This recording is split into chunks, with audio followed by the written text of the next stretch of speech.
আমি এখানে 7 কেজির মতো মাংস বড় বড় টুকরো করে কেটে রেখেছি।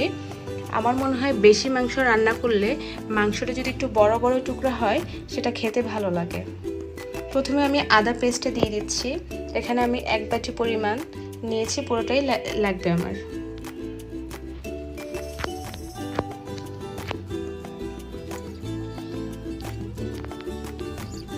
দিয়ে দিব 1 বাটি রসুন পেস্ট, দিয়ে দিব 1 বাটির মতন পেঁয়াজ কুচি। আমি এখানে পেঁয়াজ পেস্টটাও 1 বাটি ইউজ করব, এক্ষেত্রে আমার গ্রেভিটা খুব ঘন হবে। তেজপাতা দিয়ে দিচ্ছি 7-8টে।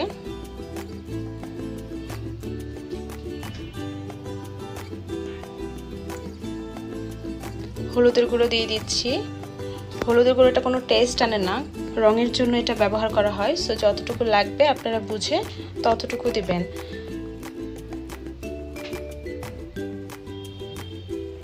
ধনিয়ার গুঁড়া দিয়ে দিচ্ছি। আমি বড় চামচের 3 টেবিল চামচ পরিমাণ দিয়ে দিচ্ছি।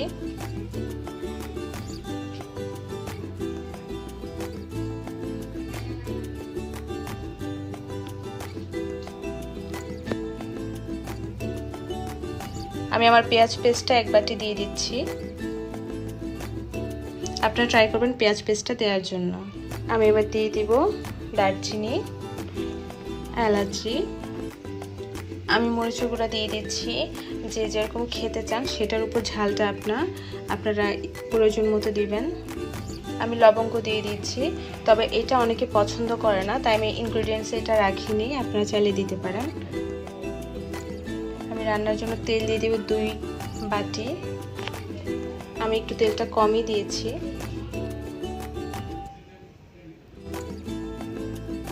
আমি লবণ দিয়ে দিলাম স্বাদ মতো। আপনারা পরে চেক করে যখন রান্না করবেন তখন আবার দেখে তারপরে লবণটা দিবেন। এবার আমি এটা খুব ভালো করে মাখিয়ে নিব।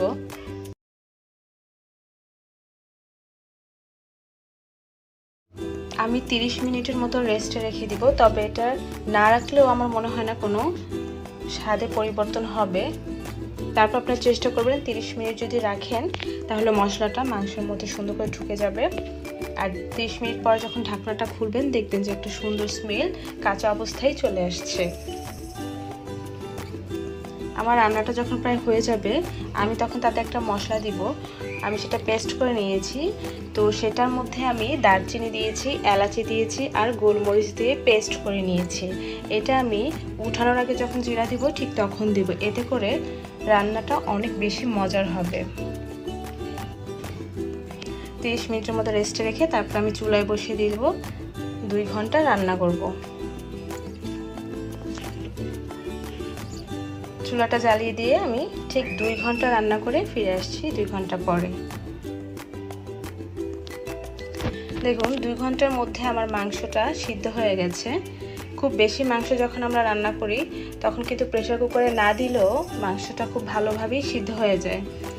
আর আমি এই মাংসটা আর একটু জাল হলেই নামিয়ে ফেলবো, কারণ এটা নামানোর পর ঝোলটা নিয়ে টেনে যাবে। আমি আমার বেটে রাখা মশলাটা যেটা একটু আগে বললাম সেটা দিয়ে দিলাম। এটা দেওয়াতে খুবই ভালো একটা স্মেল আসবে। আপনারা এটা উঠানোর একটু আগেই দিবেন, তাহলে মাংসর গন্ধটাই অন্যরকম আসে। গরম মশলার একটা ফ্লেভার, খুব মজার ফ্লেভার আসে। আমি জিরার গুঁড়া দিয়ে দিলাম, যেহেতু আমি আগে কোনো জিরার পেস্ট ইউজ করিনি। আমার কাছে ভাজা জিরাটাই বেশি ভালো লাগে। আপনারা যদি পেস্ট দিতে চান দিতে পারেন। আমি এখন ভালো করে নেড়ে চেড়ে আর 20 মিনিট পরে এটা নামিয়ে ফেলবো। যেহেতু মাংসটা বারবার গরম করা হবে সেহেতু এটা বেশি ঝোল বা কম ঝোল কিছুই আমি রাখবো না, আমি মিডিয়াম ভাবেই রাখবো। আপনারা যারা কম বেশি ঝোল খেতে চান তারা ওই পরিমাণে রাখবেন।